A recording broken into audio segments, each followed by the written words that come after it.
coached Greenway, that is now the new rookie coach of the New York Rangers, and it was David Quinn that put Jordan Greenway up the middle. So that could be an eventual move that Bruce Boudreau tries, actually trying Greenway at center. He tried it a little bit during his brief little stint last year, but I think they're going to start him at wing this year. The hope is that he can put himself on the team, earn a roster spot, not just be given one. And if he can't, then the Wild have other guys that they're going to really look at. Luke Cunnin's coming off the torn ACL. I think they'd like to start him in Iowa, but if he comes into camp and outplays Greenway, maybe he's on the team. Or if both guys show that they're not ready, you have guys like Matt Reed, you have Kyle Rao, who's kind of a safety net, easy guy that you can throw on the team. So Greenway, his role is going to be somebody, they'd love to get him in as a net front guy on the power play, but who comes off the power play when you look at the amount of guys the Wild have? Not everybody can play up front, obviously, with the amount of skill that they have.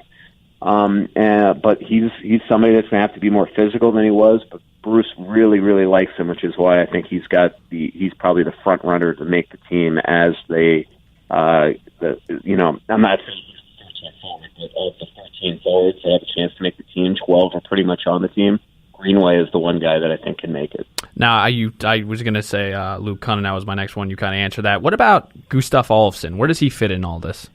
It's a great question because, I asked Bruce about it the other day, and Bruce was not loving the play of Gustav last year, but he said he met with Gustav, and Gustav came down to XL Injury Center last week, met with both Fenton and Boudreau separately, and Gustav apparently stepped up to the plate and said, look, I realize that I got to be better, and this is my big year, or I'm never going to play in this league. And so he's coming intent to make a team, and it's hard to see how he does. There's a lot of defensemen on this team. But yeah, obviously he's not. Look, we have to see how Suter looks in camp. Suter thinks he's going to be healthy and ready to camp and ready for the start of the season. But obviously we got to see that. But obviously he's not out playing. If Suter's healthy and Brodin is there, he's not playing in the top two spots on lefty. And the way that Nick Seeler finished the year, and the fact that they want to be more physical from that third pair. It makes sense that Sealer's the guy that's going to be, and he's on a one-way contract, remember. So it makes sense that he's the guy with pattern. So now you got Prosser and Olsen as extra guys. And so, look, how's Olsen without injuries going to get into the lineup? It's not easy to see right now. So maybe, he can have himself a real quality camp, and you have him either as your seventh guy that you could float in there at times. Look, we know that. Jared Spurgeon's history is he plays 65 games a year. Brodin has shown that he's injury-prone at times, so you're going to need extra guys, and obviously Olsen's that point, but he might have to be patient, or maybe they move him at the end of camp. All right, last one here. You talked about Olofsson meeting with Bruce Boudreau. That's my next question here. Do you think Boudreau will be on a short leash this year?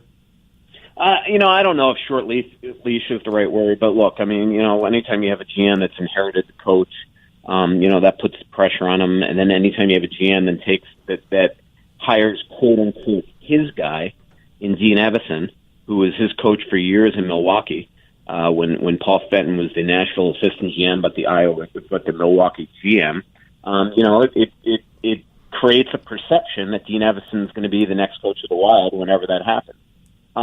I would have trouble believing that after Craig Leopold essentially made Paul Fenton keep Bruce Boudreau, that if they got off to a slow start, that he'd be fired right off the bat. But, so the short leash could be 1 year, and you let the year expire, then you only have 1 year left on his deal, and then maybe you make a move from that point on. But, well, Bruce Boudreau has gotten this team to back-to-back 100-point years. 2 years ago, they were one of the best teams in the league and the best team in the Western Conference up until March 1st when things fell apart, and they still almost won the West. Chicago wound up only winning the West by 3 or 4 points, if I remember correctly, over Minnesota. And then last year, just look at the coaching job that Bruce did. Before camp even starts, Granlund and Parisi are hurt. Granlund got hurt running, sprained his ankle. Parisi obviously had the back injury. Then Granlund works his way back. Parisi we don't see all of camp. Granlund works his way back. In the last practice of camp, he sprains his groin, misses opening night in Detroit. Then 3 games into the season, he loses in one game Foligno, Niederreiter, and Coyle. Now, Niederreiter and Coyle were out for a while. Coyle for a month, Niederreiter for a couple of weeks, but he was obviously playing hurt all year. Coyle was playing hurt all year. Foligno, even though he didn't miss a game, he put on the cage, or maybe he missed one game. He put on the cage, but then he couldn't fight, so he kind of changed him as a player for half the year. Then you finally get Parisi back. It takes him 2 months to even get going. Then he's great, and then all of a sudden, what happens? And they lose Jared Spurgeon and Ryan Suter for the playoffs, and then Parisi in the last game before the playoffs ended. So, he had an immense amount of injuries that he had to overcome here, and yet this team still wound up not being a wild card team. They wound up making the playoffs fairly handily. So I don't think that he should have the pressure on him that everybody seems to think, but that's the way life is. I mean, if they stink this year, Paul Fenton's not getting fired. He's got the 5-year deal. So obviously the pressure's on Bruce, but to answer your question, I don't think the leash should be short. But, it depends how you want to define short leash, because short leash could be 1 season, even though he's got 2 years left on his deal.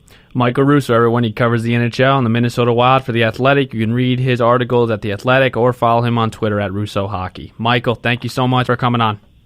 Anytime, Steven. Take care. Pretty disappointing last night watching the Minnesota Lynx, man. It's just one of those moments where it's like you're seeing the end of a team, a dynasty, a player in Lindsey Whalen.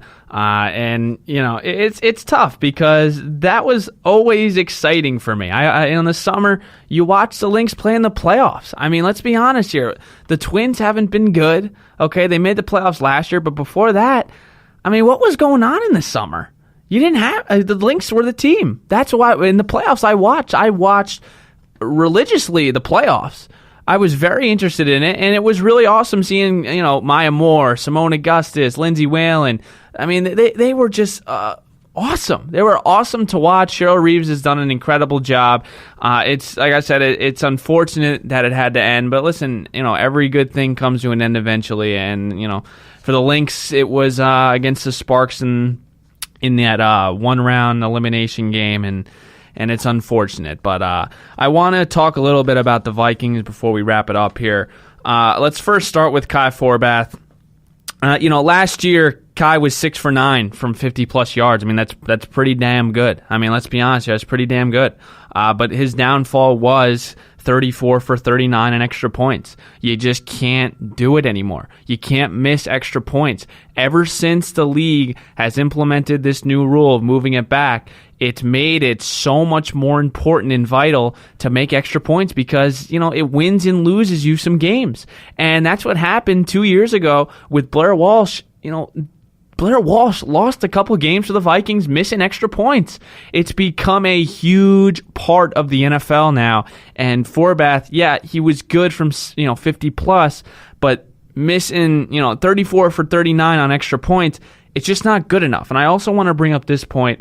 When the Vikings drafted Daniel Carlson, the kicker from Auburn, right, the rookie kicker that made it over him, I read an article that Forbath was very upset. I mean, he stormed out of, I forget where it was, he called the GM and was very pissed off that they drafted a kicker. And that approach right there kind of spoke volume for me. Like, bro, it's football. Like, you have to compete in football. I don't care. His numbers are good, but they're not like, astounding. Like, okay, if they draft a kicker, it's so disrespectful. It's not.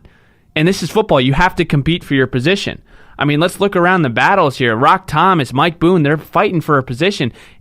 His first take on this, for personally, the way I took it with Forbath, it kind of seemed like, I don't want to compete. It's like, he's kind of copping out. It's football. You have to compete here.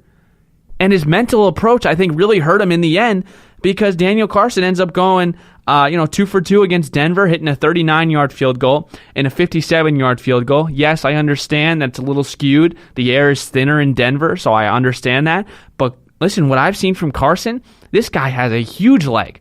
And hopefully he can translate, what he's doing in the preseason into the regular season. And there's a lot of mental battles as a kicker and a lot of mental tests. And Carson's going to get that. He's going to have to kick outdoors in Lambeau and Soldier Field. I mean, those are two really tough places to kick at, and the Vikings obviously play them 2 times a year. So you're going to be at Lambeau twice. You're going to be at Soldier Field twice. So it's big tests here. Late in the season, December kicks. Those are the biggest, and you're going to lean on a rookie here to step up. But listen, I don't necessarily think that it was 100% fair to Forbath. I think 2 games is way, way too early to kind of tell. I thought they would have let him, maybe kick once or split the kicks the 3rd game, even the 4th game, to be completely honest with you. After 1 game, you cut him. I don't know. I love this team. I love this front office. I trust them. But I just don't know. After 1 game, you miss 1 kick and you're done.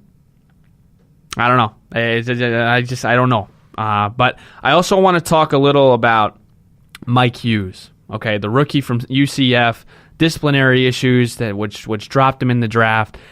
Vikings take him, and I just want to make this point. Okay, I just want to make this point. When you draft a quote unquote, undisciplined player, right?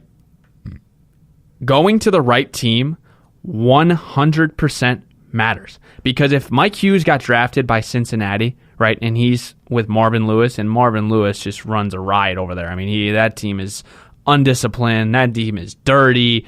Not a lot of good things to say about Marvin Lewis. If Mike Hughes goes to Cincinnati, he probably has those disciplinary issues because Cincinnati's not as good. He's going to step in. He's going to think he's going to be the guy, and maybe his college stuff comes up, and he starts acting like he used to be. When you go to the Minnesota Vikings and you play for one of the best, if not the best, defenses in the NFL, and when you play for Mike Zimmer, who runs a tight ship, who doesn't have guys that are getting 15-yard penalties, he's a classy guy, he doesn't like his defense being dirty. When Mike Hughes joins the Vikings, he knows that if he, does any of this nonsense, what he did in college, unnecessary roughness, personal fouls, taunting, all this kind of stuff, he's not going to play. The Vikings already have one of the best defenses in the league. If Mike Hughes comes in here and starts being an idiot, he's just going to sit. I mean, it's simple. It's very simple, and that's the benefit of having not only a great defense, but a great coach, a great disciplinary coach in Mike Zimmer. Mike Zimmer's not going to take it. He doesn't care who you are. He doesn't care how many Pro Bowls you have. He does not care about any of that stuff. Culture is first for him, and it's been proven. Ever since he's got here, he went 7-9. Then he's won 2 division titles in 3 years now. He's looking for 3 out of 4 this year. And Mike Hughes, what I've seen so far, man, Mackenzie Alexander, see you later, dude. I mean, Mackenzie Alexander, it's been a couple years. Guys like Treadwell and Alexander, preseason is huge for you because you have your coaches, you have your fans sitting there and saying, well, when is this kid ever going to show his strengths? When are we going to see him kind of rise here? And perfect example of preseason not making plays was against Jacksonville. Mackenzie Alexander is in coverage. Blake Bortles throws a ball, right in the numbers of Alexander, and he can't come up with it. Those are the difference between starters and bench players. And Mackenzie Alexander fails to create a turnover, and then he has an ankle injury. X-rays come back, it's clean. Mike Hughes steps in. The kid looks really good. Mentally, I feel like he's just a step ahead of the game. He is. I feel like I am so much more confident in having Mike Hughes out there than Mackenzie Alexander. And then also, just as an athlete-wise, he's fast enough at this point to make mistakes and recover. I watched him on a wheel route. He's covering Marquise Lee. He kind of slips up a little and then kind of goes up and still gets and makes a play. Like, this kid slipped up and he's still there. What is he going to do in a couple years when he's really groomed? And then how about returning-wise? They put him back there for kick returns. Holy crap. He was shifty. He was making moves. This kid is special, I think. And you don't know, Mackenzie Alex, Terrence Newman is a safety blanket, I think, in a lot of ways. But you kind of want to move forward here with your young rookie, first-round pick, Mike Hughes. And I can't ask him, really good. He's been really